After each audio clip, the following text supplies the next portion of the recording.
Hello, ladies and gentlemen and deceased. Welcome to a brand new season of Telltale's The Walking Dead Season 3. And just like in Season 2, I had a Let's Talk panel talking about every single episode that is released, and that was really popular, and people were asking if we were going to do it again for Season 3. Resounding yes for me. And I wanted to change things up a bit, just to mix up things up, give us a bit of new, fresh perspectives. So I actually had a sort of a contest / auditions for people who wanted to throw their hat into the ring to become new panelists for the Walking Dead discussion. And so we have here a few new faces, and we're going to spend some time to get to know them and talk about some of their thoughts on not only the past 2 seasons, but also the new season that's coming up.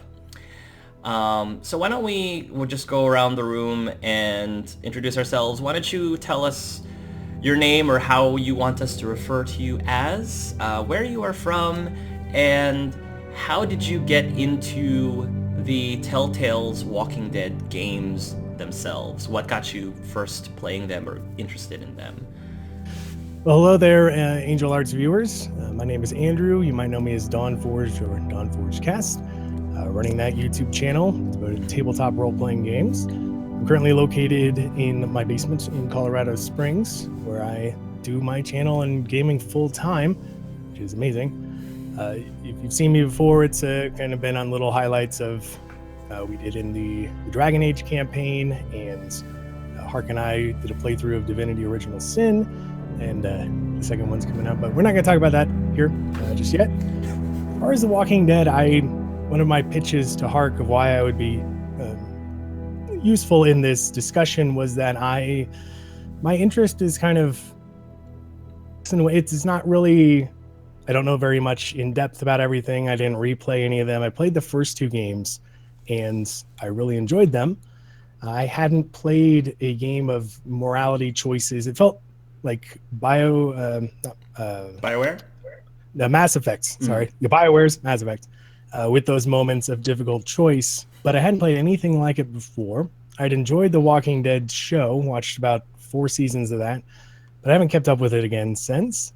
So I was really annoyed with the ending of the second one. I really, really liked the first one, and my general opinion has to do with just playing it once and that being the story that you experience and you tell.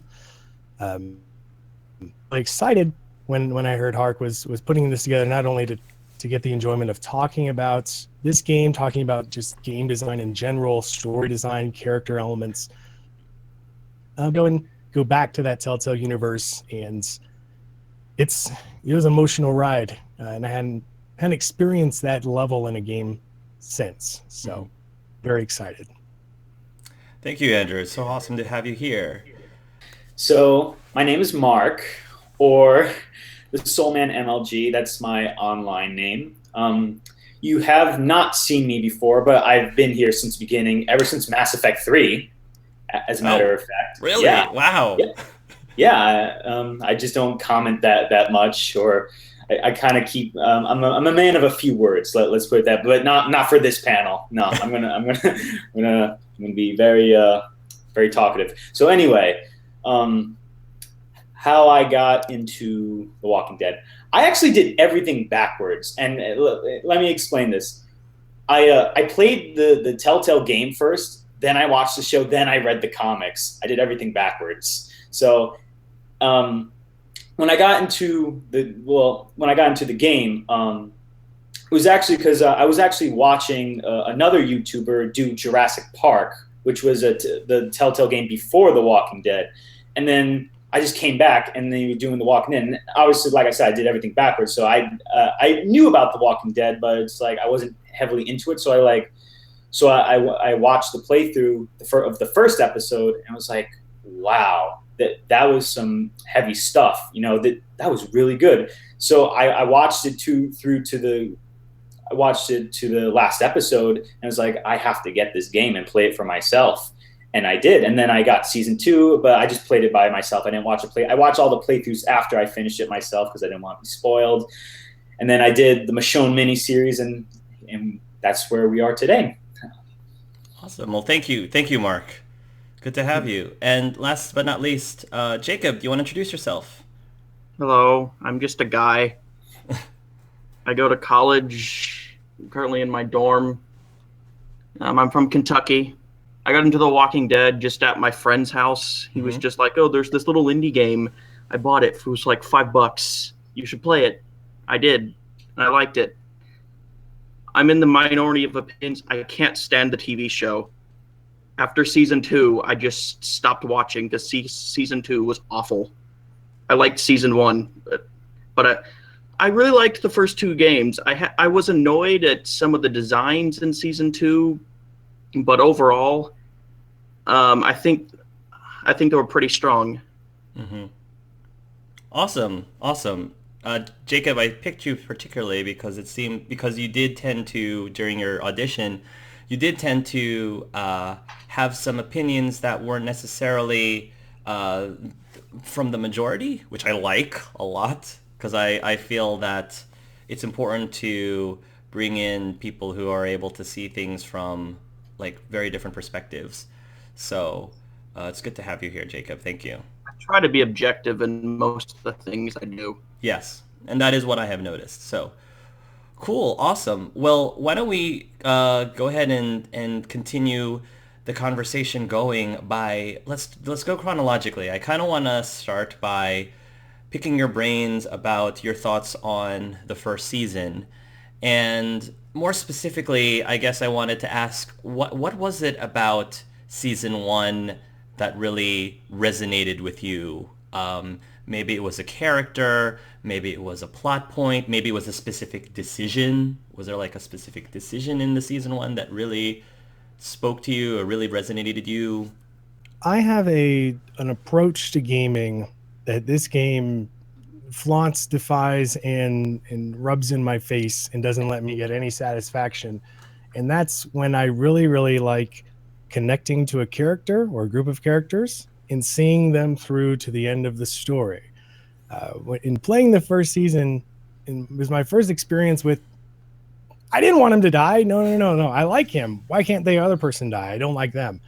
When I was kind of plotting the downfall, it was also a weird experience of trying to differentiate between what I would do versus what I think my character would do in certain situations.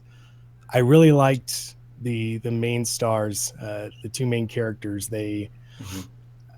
Clementine, was just a really sweet person, and she's the really good offsetting with the whole terrible darkness going on. She's this little nice ray of joy, and then her seeing, this is kind of when The Walking Dead generally, how do the humans end up reacting to now dark, bringing out the darkest part of their personalities, pushed to the edge. We have an adults dealing with it, but also the child. And then Lee, he was a great protagonist because he's got his own kind of secrets, but they're bad, but not that bad, I thought. And his fatherly connection to Clementine resonated with me really well. And so to get to the end, and we're way past spoilers at this point, so yeah. I really wanted him to continue. And I don't know if there was an ending where he survives, but it was really wrenching because I wanted him so badly to succeed, and wish I had more options in the game, like to manipulate it so that would be the case. But it is far more. I remember a lot more about it than the second one. Yeah, I think it stood out to me really. Those characters, that ending. With season 1 in particular, I think what stood out to me the most was how Telltale, what they did was they got you to really like take on the role, like a father role to Clementine, and make you care about both Lee and Clementine. Because, you know, sometimes with games or really any form of media, it's like when you see kids, it's like, oh, they're so annoying, you know, or at least most of the time they're really annoying. But Clementine was not like that at all. She was awesome, you know? So when you were playing Lee, it's like, I want to protect Clementine. I want her, you know, I want her to live. You know, I want to make it in this world. So when you got to the end and Lee's just there, you know, he's slowly dying, and in a way, in a weird way, and it was very clever what Telltale did, almost foreshadowing season 2 in a way. It's like you were giving orders to Clementine. You were almost controlling Clementine in a way in those last moments, you know, and going on to season 2. Yeah, so that's really what stood out to me. And the other characters, obviously, Kenny, Carly, all of them, they're great too, you know, and I miss them terribly. Well, I mean, Robert Kirkman's original concept was, what will the psychological reaction of a human be in the situation of the apocalypse, and just use the zombies as like plot devices. Mm-hmm. And I really like Telltale's approach to that, with a father-daughter type story angle with that, and their makeshift community of survivors. And then the powerful ending of said daughter having to put down her father figure was just probably one of the most heartbreaking things I've ever experienced. And then with the second season, the protagonist was that little girl. And the way they continue her story, I thought, was just quite poetic, because it answered a lot of questions that we would have asked in the first season. We still have a hope for her too. It's not like she's lost, she's succumbed to the darkness. She's savvier, she's still clever. She's more apprehensive to trust people quite as much. Jacob was right about the zombies are kind of secondary. Mm-hmm. It's a human drama, and the zombies kind of force them to confront all these things. Mm-hmm. But even through confronting them, and either we can say because of Clementine's who she is, just her personality, or that she's so young that she hasn't been fully affected by it, which one could say innocence has some value, some strong value. Into the second one, I was really appreciative of that she was still someone I could root for without question, that I was connected to, and really desperate for her to succeed. Same thing with Kenny. Kenny had come around. It really seemed he was the first one angry and suspicious and a little racist and all these other things, but you could connect to him by the end of the second one for sure. Him and Clementine came to the forefront for me.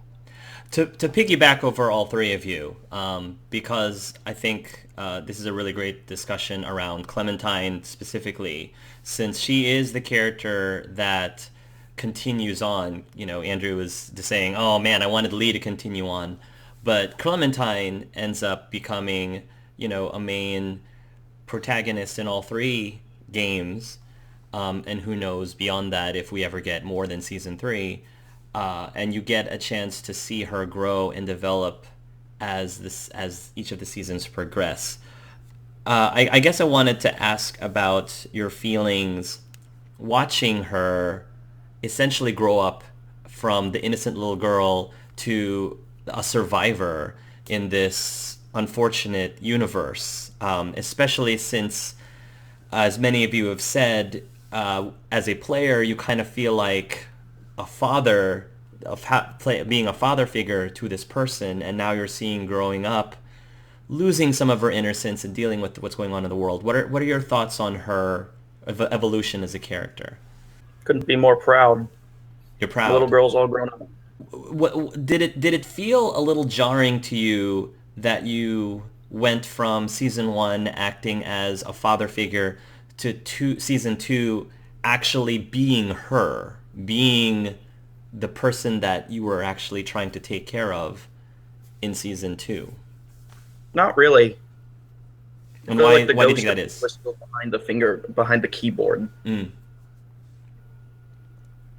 That was actually a big thing that was brought up in the season 2 discussion was that many of us felt that, yes, we were playing Clementine, but maybe subconsciously we were aspiratively guiding Clementine through season 2. I don't know if you guys felt the same way.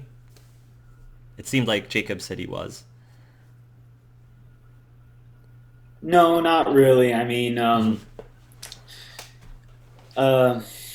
when it came to playing as Clementine, I mean, in a way, you're still protecting Clementine, but just in a different way. Instead of being a father figure, you are her.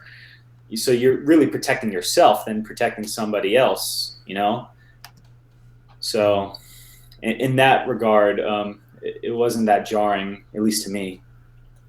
Didn't feel like, I definitely agree that the protection was a big element, but it was, to me, not so much a protecting, like I want her to live, but more than that, I want her not to succumb to the terrible things that she could do in order to survive. I'm still going to send her after that dog to try and help him in the campsite.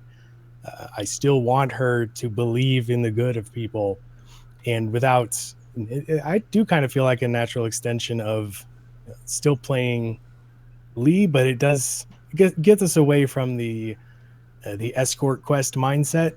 So we don't want to lose Clementine. We like her as this object in some ways. She's super valuable. We need to protect her. Instead, it has a transition over to it's super valuable. We want to protect her, but now this is. We could still go on without her in the first game if we had to. Now we can't, and I wasn't. It wasn't too jarred by it. I thought this is a good way moving forward. Different contrast between, like, if we had Kenny, now Kenny protects Clementine, I think it would have been just kind of too much of the similar issues that came about the first time.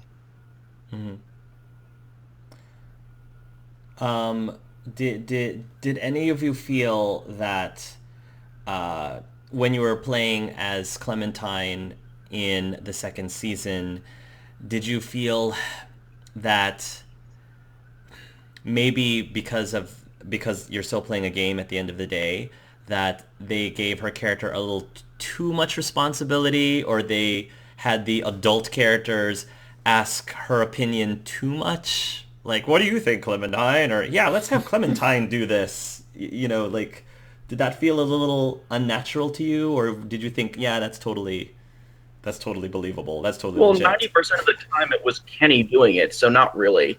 Okay. Like, it was only everyone else, like, 10% of the time.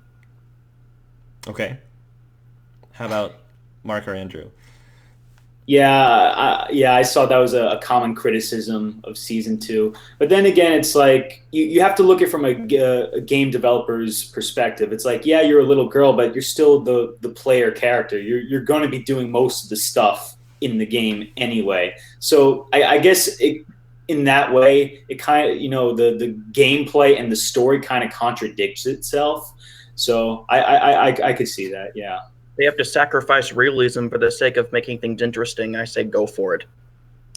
That's something that comes up very often in tabletop gaming, to try and, if you look at the overall experience as your goal of the enjoyment of the player, then in the telling of a great story, then you're usually more than willing, and sometimes you have to sacrifice realism, sacrifice some of the mechanics to achieve that other thing. I don't think it even passed my brain that, oh, it's weird that they're asking me this. It just felt, of course they would ask me this. I'm the main character. Yeah, right, kind of a thing. Didn't even second question it.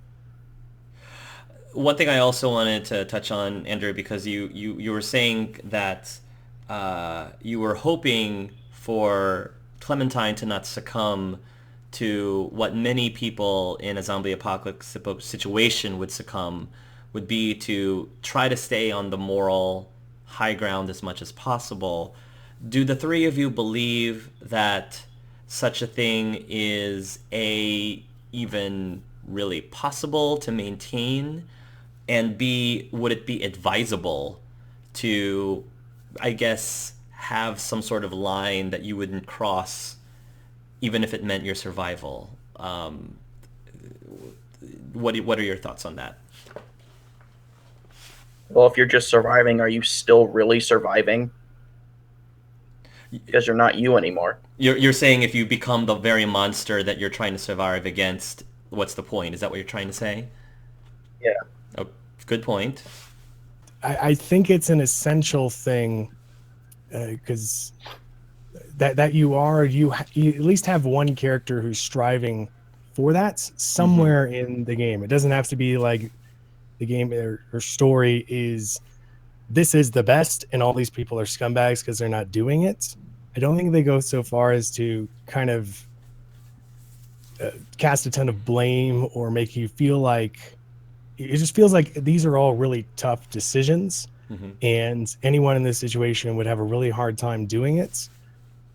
But the fact that it also brings in the question, what is living? And it works really well with the contrast of the undead, who are in many ways still alive, mechanically functioning. They can move, they can eat, their bodies work, but they have no greater purpose other than just to eat and survive, which are humans in that similar situation of they have to eat and they have to survive. They're the same as the zombies in that case, unless they have the same as humans are the same as animals, unless they ascend to that higher purpose, art, music, creativity, love, the life beyond that of the primal animalistic, just living by your desires. So to become a human again, one has to have some higher ambition. And I really like and appreciate, me personally, that will be, it's always the goal to me is doing everything and doing it the best way possible. And I'm glad that it was always an option, couldn't always get that way, but that it was still included and still something I strove after. And Clementine was still there, I think. That's a really good point, Andrew. I've never thought about it that way. That actually is a very uplifting way to put it. How about you, Mark? I was going to say that when it comes to your morals, well, first of all, it depends on the person. What morality is in that kind of world. Like for example, let's use Carver as an example. Like Carver was needlessly sadistic in certain cases. He didn't really have a reason. Like when Kenny gave him the radio, he just, he crushed his orbital. It's like, why was that necessary? Okay, yes, you want to discipline these people, but it's like you don't need to be needlessly sadistic. You don't need to be, go overboard. I mean, it's the same thing with the choices that they present in both season 1 and 2. Like for example, in season 1, it's like there's that in episode 2 when you have to go to the camp man's car and steal the food. Do you just leave it because the lights were on, obviously there are people, or do you take it because your group needs the food? And it was the same thing, the same exact situation in season 2 with the medicine. Do you take the medicine because Rebecca needs it, or do you give it back to Arvo? So it's like it's just these complex questions that you need to ask yourself, if it's worth it or not. Yeah. And I think that these types of games are very good, as many of you have mentioned, in putting you in very gray area decisions, and sometimes you have to second guess yourself on what is the right choice, or what is the good versus evil choice. And quite often than not, the evil choice might, in the long run, put you in a better place, and sometimes the good choice might end up screwing you over, which has been shown in a number of ways throughout the series. I'd like to throw in a contradictory opinion from my wife, who watched me play some of this, and she hated it. Absolutely hated it. Not so much that she didn't like the zombies and the gore, but she hated the fact that someone would have to make these choices to even consider this, to even be in this position. Why would you ever want to even imagine yourself in such a horrible situation? Why would you play this game, right? This would never happen. I mean, and it's just so horrible to consider. So I think there's definitely a point of view of there's certainly some people who are very extremely grateful, Yeah. and that may be an aspect of the game that they're not here, What so they don't have to make these tough choices. Andrew makes it, well, his wife's make a very good point. Where do you guys, if you're trying to explain what is the appeal of playing a game like this, where you're putting yourself in the situation where you're putting yourself under duress, we all know this is make-believe, but having to be forced to make some of these really terrible and sometimes graphic decisions. I mean, to me, it's almost similar to me deciding I don't like playing scary games or watching scary movies. That's just not my thing. I don't find it enjoyable. You know, if I were to force myself to play one of those jump scary games, I would be sitting there and be like, why am I doing this? I don't enjoy this. I don't see the appeal. So how would you explain the appeal to playing a game like this, or even watching a show or reading a comic book like this? I like it puts you in an uncomfortable place and it challenges you. I like that. I like being challenged, and if it makes me have to be uncomfortable to be challenged, then I welcome the challenge. Okay. How about you, Mark? It makes you like question yourself, you know, like you think you know yourself, but how do you really know yourself until you're put into that situation? Let's put it that way. Yeah, I completely agree. I know that one of my favorite elements of this game, unlike most other RPGs, when they give you a very pivotal decision, many RPGs give you all the time in the world to think of, okay, what would I do? Would I do A or would I do B? And what I loved about the gameplay in this game is that when you have critical decisions where realistically there is a window of time that you have to make a split decision. You're forced into making a decision. Am I going to chop off this person's hand or not? Or chop off my own arm or not? I love that because you truly don't know yourself unless you are forced to make one of those split decisions, because at that point, your gut reaction, you have to live by your gut, not by, you know, analyzing what exactly is the best thing to do here. And I don't know. I love that. I love that that ends up happening with these sorts of games. Okay, cool. So we were talking about the morality of the universe, and we were talking about Clementine and gameplay as Clementine. I want to start looking forward a little bit into season 3, and I'm not gonna spoil anything for you guys specifically, except that Telltale has said that in this game, you're actually going to be playing as two protagonists, which to me sounds a lot like it might be very similar to the Tales from the Borderlands sort of gameplay, because you had Fiona and Reese, you know, playing back and forth between the two of them. So you have Clementine, and then you have this new male protagonist who you might have seen in the teasers. Your thoughts on whether or not you think that this would be a fun new way to play season 2? What do you think of that new gameplay for this next season? I would say that it sounds interesting. Although I would say I don't think it'll play like Tales from the Borderlands necessarily, because you got to remember Reese and Fiona were unreliable narrators, and that was a more comedic game. Yes. So I think they would do something a bit different with season 3. Like Game of Thrones. Oh, you're right. Like sort of like Game of Thrones. Although it also would be different from Game of Thrones, since many of the characters are in completely different parts of the world, and most of the time don't even interact with each other. So yeah, that it might be a little bit like that too, to an extent. I might come into the situation.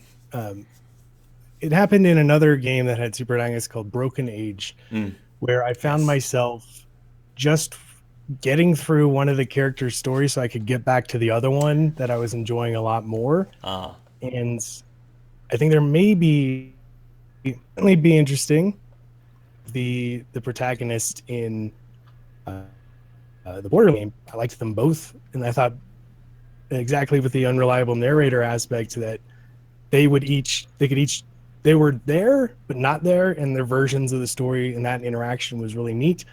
but they didn't have the same pressure that someone would be able to, unless it all starts in, let me tell you how this went, kind of a thing. Like they're sitting around the campfire and then we play through their story up to that point. But I don't think that's going to work very well for the sense of survival. Yeah. So the two protagonists, I could try it, but I will say I typically find myself gravitating towards one that I really want to focus on, and the other one kind of falls by the wayside a little bit. Well, I mean, Telltale has confirmed the name of the guy, which is Javier. Mm-hmm. They also mentioned something about you won't be playing as them at the same time. And when they first announced that, I'm like, well, duh. Mm-hmm. Because how do you play as them at the same time? But then they released something else, something like Clementine playable flashbacks. And I'm thinking, okay, that probably means you're only going to be playing as Javier in the present time, and then you play as Clementine in the flashbacks, which is probably how they'll incorporate your season 2 endings. Mm-hmm. Because it takes place 2 or 3 years later. Yeah, I was curious how they were going to handle the vastly different endings that you can have at the end of season 2. And I think you might be onto something there, Jacob. That might be a way to bridge the gap to dictate, I guess, how Clementine ends up wherever she was to ending up teaming up with Javier. Just out of curiosity, for all three of you, where did your Clementines end up at the end of season 2? Just as a frame of reference. I ended up in Wellington. Okay, you ended up in Wellington. I as well ended up in Wellington. I'm with Kenny. You're with Kenny. Okay, gotcha. And then my Clementine got brought by Kenny to Wellington. Okay, gotcha. So nobody. I'm trying to remember who from the last group ended up with Jane. You and Carson were the only ones that didn't have the Jane endings. Oh, okay. I think everybody else then went with Jane. So that would be really interesting to find out about. I think I'm very curious to watch their playthroughs then. Not to mention there are 3 different ways you can get the alone ending. You can abandon Jane, abandon Kenny, or let them both die. Yeah, and I don't think anyone from our panel ended up with the alone that I remember, but I'm gonna have to double back and double check. I know Shali ended up alone, but she wasn't on the panel. Oh, you're right. All right, I'll have to see if she ends up playing through those. Okay, cool.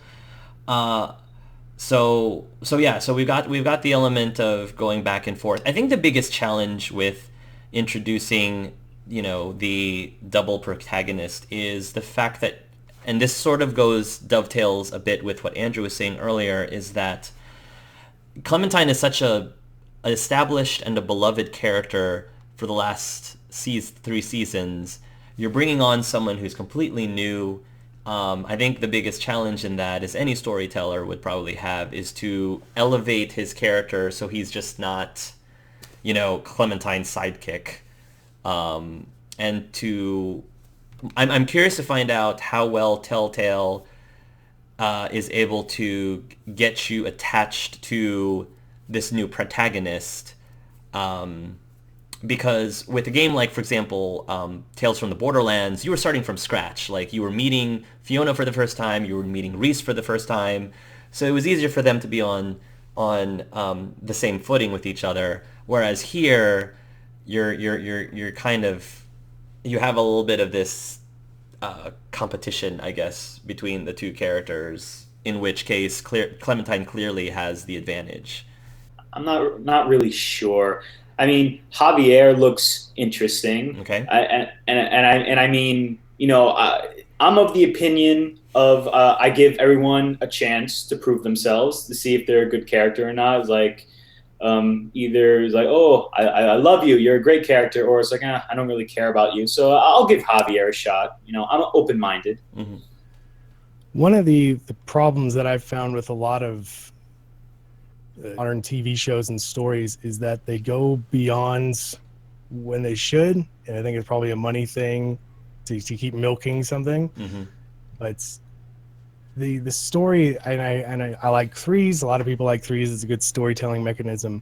But in the first, we have Lee, and we get to know Clementine. The second, we are Clementine, and we have our adventure. And then the third, one might even see it as going back to the first element where Clementine, we don't know what's going to happen to her, but she's either passing the torch or she's lost, or we're losing her, and then maybe we try and get her back. But I really hope that for me, it's much better to tell a good story, even if it's short, than to on and on and on and just get worse and worse and less connection. I'm really hoping this is the last one, and I hope it's the story of Clementine. We've had her for 2 games. Now we need to see the conclusion with her grown up a little bit more. Now that she's not so hard, not really challenged quite as much, because you got Lee to look out for her. Challenged a lot when she's on her own or as the main protagonist, but still a child, still having those predispositions, the optimism. Now we see her in like her teenage years, when she's becoming more adult, when she's been through this for a long time. I think this is where she really gets pushed. The true challenge is here, and that we have another person alongside, I think, is really important. As someone who can see her transformation, which I'm guessing might happen from the outside, because we wouldn't really get it from the inside quite so much if we were her. Jacob and Mark, do you have strong feelings on whether or not you would prefer this to be the last installment of The Walking Dead's for Telltale? Would you prefer the story to continue with Clementine? Would you prefer the story to continue but without Clementine? Do you have any strong feelings? I would say this, and it goes back to Robert Kirkman's pitch for the comics. You know, it's the zombie story that never ends, even though it's going to eventually. But so yeah, the comics are still going today. The show's going to go on forever until it doesn't. So I would say this: if Telltale can tell, like, they still have story to tell with Clementine. Like, let's say they have like blueprints for like a potential season 4, season 5, and they know where she's going, and it's great material. I'd say yes, they should continue. But if they feel like season 3 is like, this is going to be our last story with Clementine, our last Walking Dead, then I'd say then you better make sure it's a good one and go out with a bang. How about you, Jacob? What do you think? If they have a story to tell, I say tell it. But if the story feels conclusive enough at the end, don't make another season just for the sake of making another season. That's one of my biggest annoyances about the announcement of Toy Story 4. I understand that. I understand it completely. We just have a few minutes left. Again, this is only supposed to be a preliminary discussion, just a little bit of a taste and appetizer, and then we're going to dive in full force after the release of the first episode. So I wanted to end with asking each of you individually, what are your hopes for Season 3? What would you like to see in Season 3? Maybe it's a plot point that never got fully answered in the other seasons. Maybe it's something you would like to have happen to Clementine's character, or something you would like to have happen in the story. What would you like to see? Well, if there's a determinate character, I don't mind if they die in the next episode anyways. Just give them something to do. Like, I hate to use this as an example, but with Nick in Season 2, there were scenes of him literally just sitting there and being quiet the whole time during a group discussion.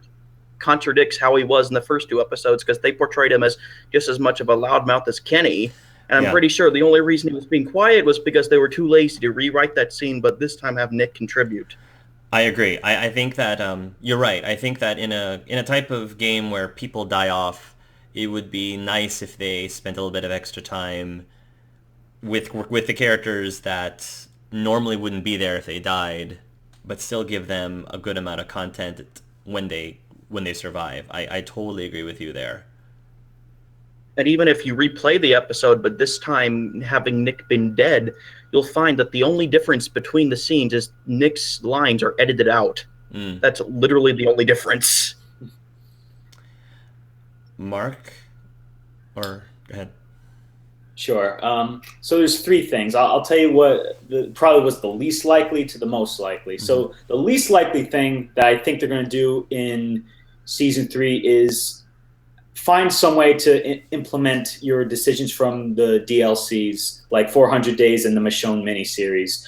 I would love for that to happen. So it's like, those DLCs, actually matter and carry even further than season 2.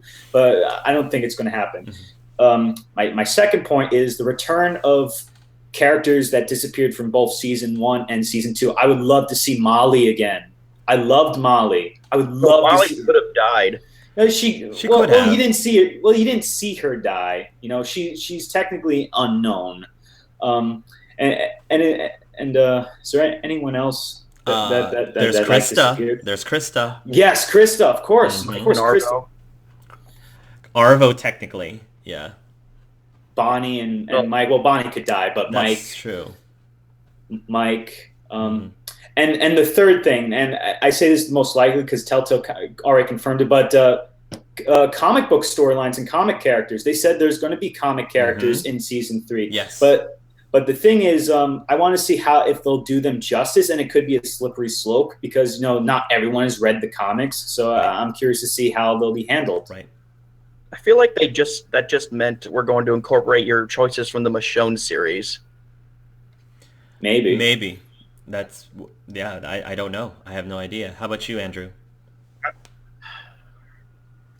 So for me, I don't have connections to the comics. I've stopped watching the show, and I remember major details of the first 2, but I just busy myself with so many other things that it's hard to come back up with it. So what I'm really hopeful for is a sense of completion, a sense that we get the real hard difficulty confrontation with Clementine having to come to grips with now she's an adult. I kind of want it. I don't know exactly how young she is, but I kind of want her to have a baby and kind of have to deal with that. Well, she's got AJ. She has. Right. I guess that does kind of count. Mm-hmm. And plus, who would want to get Clementine pregnant at 14? Okay, maybe not so much. I thought maybe the years gap is a little longer than I thought. Yeah.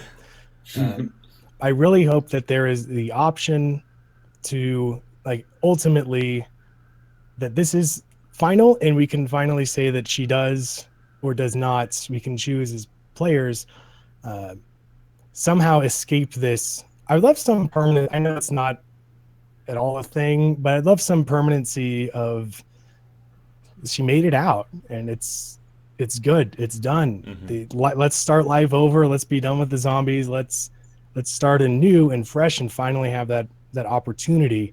Maybe hoping way too much for such a world and such a game, but that I'm optimistic and that would be really enjoyable to me. And it is going to be strange too because I'll be playing it episode by episode, waiting for it to come out, which I didn't have to do with the other ones. First one I played it in 2 days, just nonstop. So that's going to be a little. I'm the only one here that's played the game hundreds of times. I've made every possible decision you can possibly make. I only put it once. My hope for the game, I guess, is an improvement from my biggest complaint in season 2 was I felt that the narrative did not give us enough time to slow down and really grow more attached to the other characters. I felt I got really attached to the cast of the first season, and for whatever reason, I just didn't particularly care for most of the supporting cast in season 2, and I think a lot of it is because they focused way more on the action and the main plot, as opposed to giving you a chance to. They didn't give you slower moments where you could just walk around and talk to people, which again is very BioWare-esque. I'm sorry? I don't really think it would have made sense for any of the characters to just randomly start talking with this little girl. Before the apocalypse, I did this. Well, no, I mean, just more downtime in general. Just because it worked very naturally, in my opinion, as Lee in season 1. And that's why I ended up really attaching to Katja, and I ended up attaching in some way with Duck and Carly and Doug even. And I didn't really get that besides Luke. They were really forcing a lot of Luke to you, which was fine by me because I love Luke. They did a lot of Jane near the end. I didn't really feel like Luke just mainly just talked what he did, and he was probably the most likable of all the new characters, but I feel like from a writing perspective, the best new character in season 2 was either Jane or Nick. Yeah. We didn't really know Luke didn't really have a character arc. He just died. But I think at least for me personally, that death hit me really hard just because we did have moments that may not have nothing to do with contributing to the plot, but you just felt like you knew him as a person. Whether he was interesting... That's my biggest gripe with the game. They kill off characters before they become interesting. Right. Whether he was interesting or not, that's all I'm trying to say. Okay, so I think we're going to end it right there. And all of you viewers, please, if you enjoy this particular discussion, we would love to have you in our next discussion when the first episode arrives. So thank you guys for watching, and until next time, love yourselves and love each other.